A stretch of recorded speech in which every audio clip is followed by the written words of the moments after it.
Today is the second broadcast of the new year. The first theme was patience. Today's theme is optimism.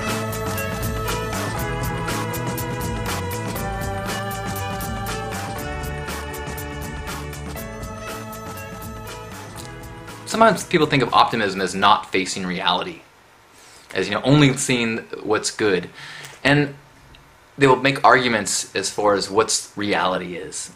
And the reality is that there's an infinite number of things happening at all times in our world. And the way you experience the world is determined by where you place your focus. So, to me, optimism is the discipline of spending your limited time, your limited minutes and hours of consciousness in this human body and focusing them on things that you can feel a positive direction in. That doesn't mean that you're not addressing things that have darkness in them. It means that you're addressing them from a perspective of positive growth. You're going towards a solution, not away from something bad. Optimism is seeing bad things as opportunities for lessons, opportunities for growth, opportunities for shifts in awareness, as opposed to feeling like victim consciousness. One of my favorite books, Pronoia, by Rob Bresney, defines pronoia. Well, actually, he didn't make up the word, but the word means it's the opposite of paranoia. It's the belief that the world is conspiring in your favor. And that is such a huge shift in the way you see the world than thinking that the world is out to get you. I don't mean in a paranoia way, but most people live as if the world to some degree is out to get you. They're on their guard. And the truth is, there are people out there that are out to get us. And the truth is, sometimes you're going to get screwed by those people. But there's something that I like to call the optimism tax. And that is when something bad happens. When someone takes advantage of you, when someone steals from you, when someone takes advantage of your trust, you have two choices. One, you can think, well, I'm going to be more guarded and more careful and less trustful. And maybe if you do that, you won't get screwed as much the next time. Maybe you won't suffer the penalty. Maybe you won't have to lose that money or whatever the case may be. But that's a very expensive choice to make. I encourage and I try my best to instead see it as a sporadic example of having to pay the optimism tax. Every once in a while, the bad seeds will take advantage of you. You will lose money times something, and pay that happily. And in exchange, you get to live without being on guard and worrying all the time.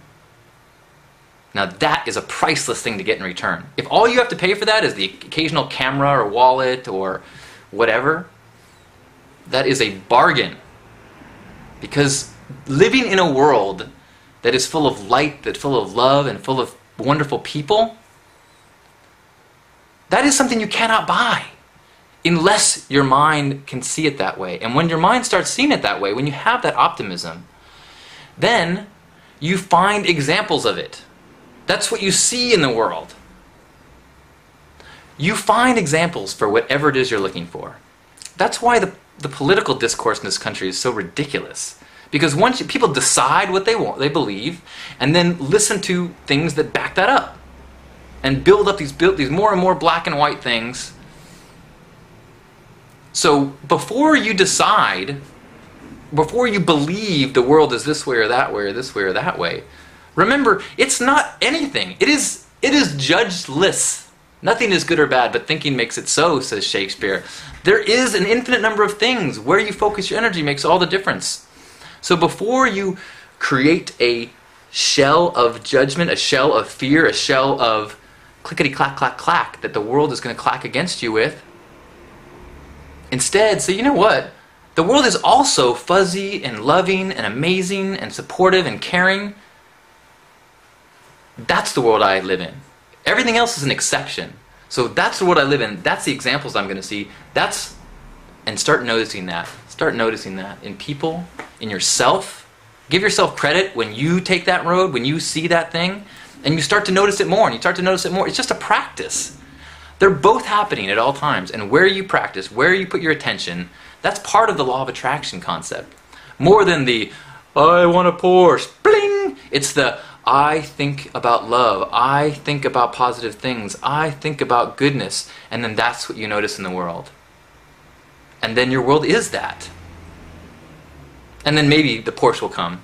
But even if it doesn't, merely noticing what is already good, what is flowing in a positive direction, increases that. Your noticing of it and the actual delivery of good things into your life. Optimism is critical.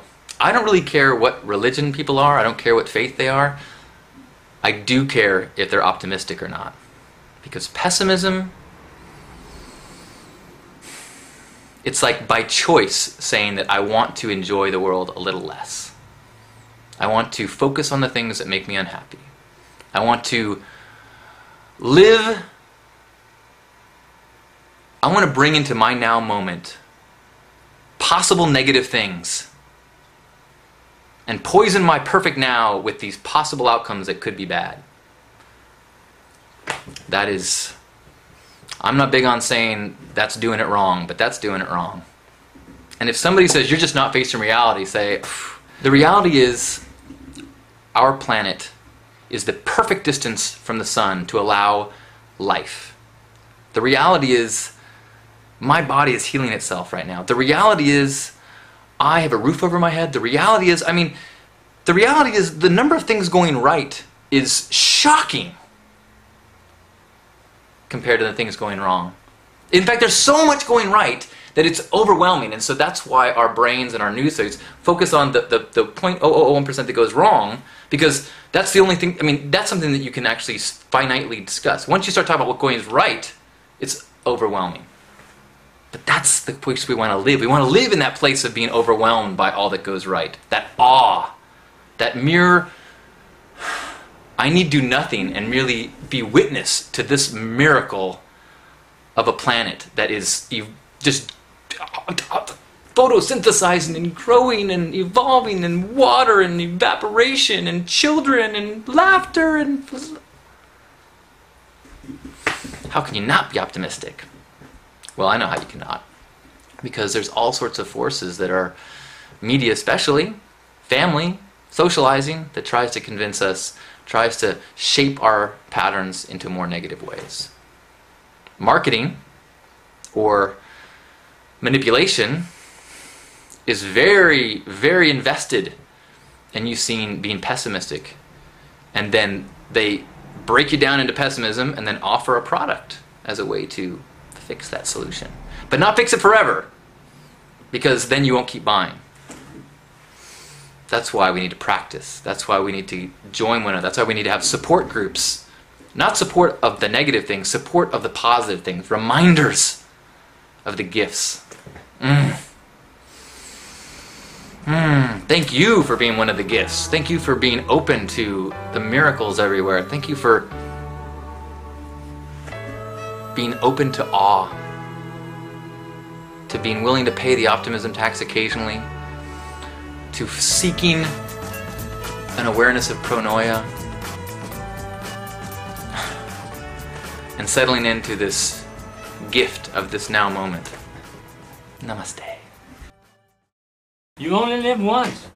Enjoy the color.